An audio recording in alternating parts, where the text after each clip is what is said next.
Usa kaming gabi mga angkol ug mga auntie at syempre sa ating mga pamangkin na nakatutoy gihapon sa ating programa ang Tutoy na Love.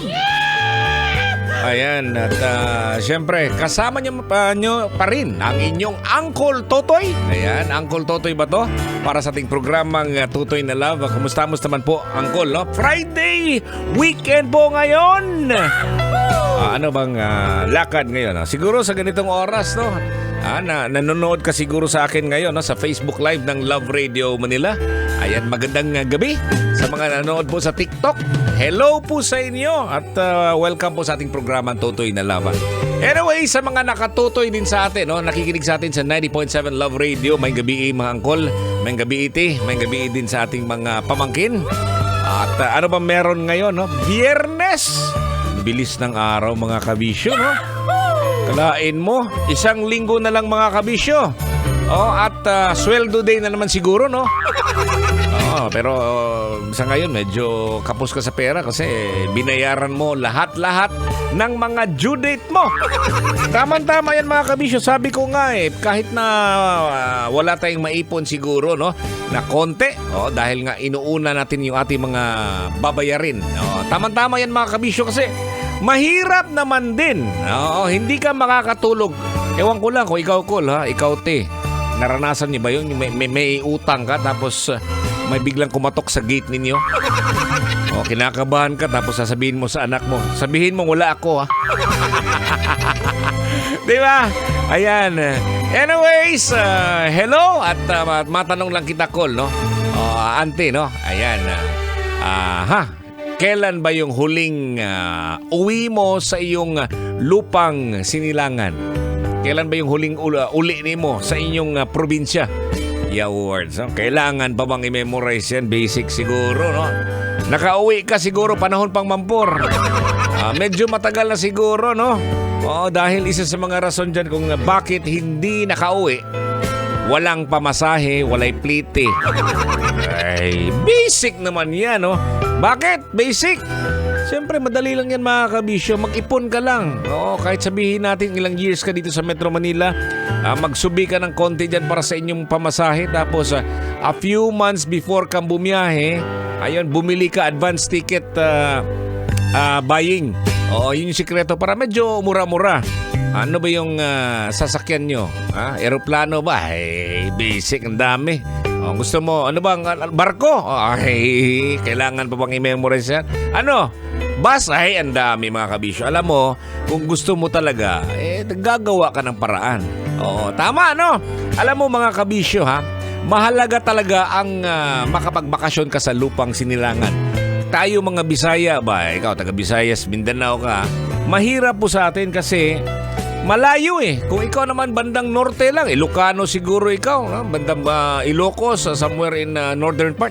Mabilis lang kasi mura yung pamasahe, may bus, di ba? Samantalang kini mga Bisaya, nagadaghan ng Bisaya sa Manila, oy. Dami, dumadami parang kabuti. Di ba? Pansinin mo, pag bumunta ka sa isang lugar, alam mo mga kabisyo, kami ni Kadyot, di ba? Bisaya na si Kadyot. Pero sabi ko ni Kadyot, huwag kang magsalita dyan ng Bisaya kasi nanglibak mo, good, may pinag-usapan kami na tungkol sa isang ganito. Katabi namin yung OJT, so ibig sabihin, bata-bata pa, no? Nag-aaral Sabi ko kay Kadyot, huwag kang munang magsalita dyan, Kadyot, kasi baka naman hindi natin alam, baka naintindihan tayo dyan. Eto na, hindi ako mabakali. Tinanong ko na yung OJT namin. Sabi ko, Day, kasabot ka na mo? Sabi niya, Oo, sir. Uy! Pambihira. Ayan na, no? Naintindihan. Tapos tinanong ko, at saan ka ba isinilang? Sa Maynila lang, sir. Uy! Imagine mo, sa Maynila siya isinila pero naintindihan niya. Sabi ko, bakit mo ba naintindihan yung mga sinasabi namin? Sabi niya, yun kasing magulang ko, sir. Taga Leyte, puro Bisaya. Pag nasa bahay, nag-uusap Bisaya.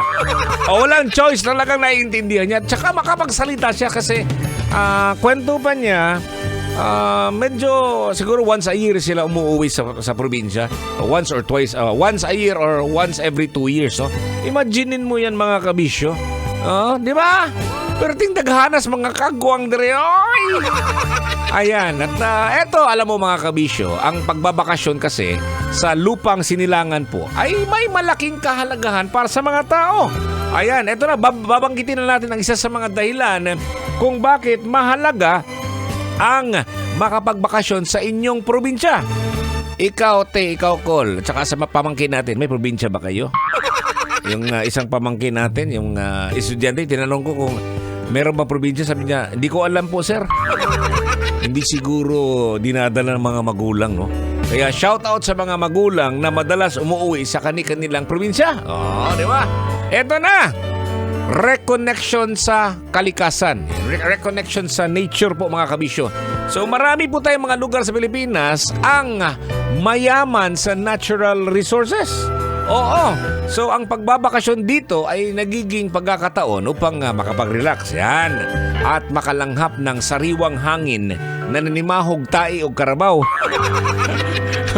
Malayo sa urban na kapaligiran. Alam mo yung amoy damo? Oo. Hindi yung bawal na gamot, ha?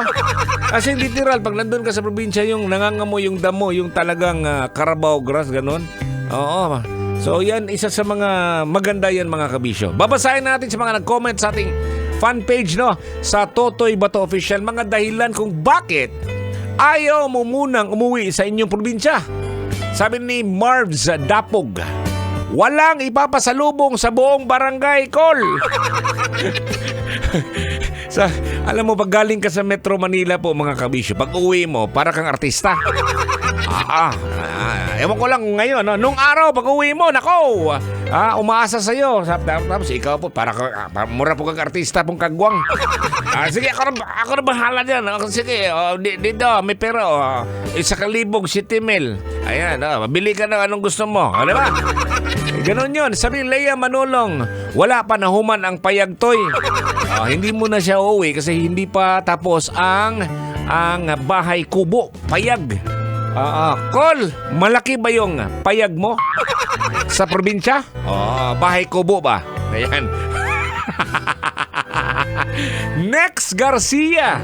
Ayan, sabi niya, pasok ba yung may nabuntis toy? Pasok yun. Kagaya yung naikwento ko lagi to, yung isang nagtitinda ng mani.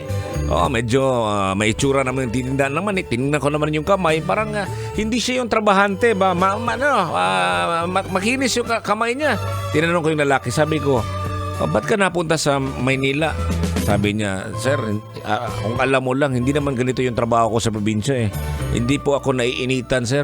Kaya lang napunta ako sa Metro Manila, sir, nagtitinda ng mani kasi nakabuntis ako. Patay kang bata ka. Nakabuntis lang pala, may pananagutan mo. Sabi niya, hindi sir, sundalo yung tatay.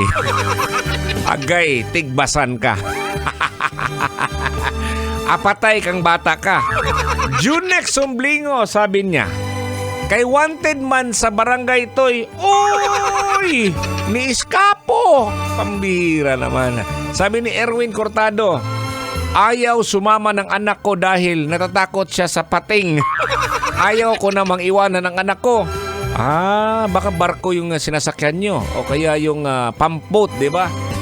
Pambot ba? Pambot. Or, pag nagasikihor ka, bum-bum te didet. Ayaw mo, gusto sumama ng anak mo. Punta ka sikihor, dala ka ng hapang-haplas. Haplasan na mong kigol para mulupad ka. Bolhot sutoy kayo. Ay, nako naman mga kabisyo. Sabi ni Richie Mariano, magandang gabi, Toy. Wala pang ipon, Toy, para pasalubong para sa magulang at anak. Shoutout, Toy. Gabi-gabi ako nakikinig habang nagdadrive at naghahakot ng basura dito sa Polo Malanday, Valenzuela. Polo Malanday, Valenzuela City. Mariano G. At sa mga kasama sa Waste Management Division. Shoutout sa inyo. Malakas siguro yung sounds dyan, no? Ayaward. So, salamat kayo, ha? Tuloy-tuloy po natin mga kabisyo ang ating pinag-uusapan dito sa ating Facebook Live at sa TikTok po ng Love Radio Manila at sa aking fanpage Totoy Bato Official. Ayan, eto pa rin, tuloy-tuloy pa rin ating mga music, no? Pag nasa 90.7 Love Radio. Ako ang inyong Uncle Totoy Bato. Mayong gabi, kabisyo. Kailangan pa bang i-memorize yan? Love Radio Basic!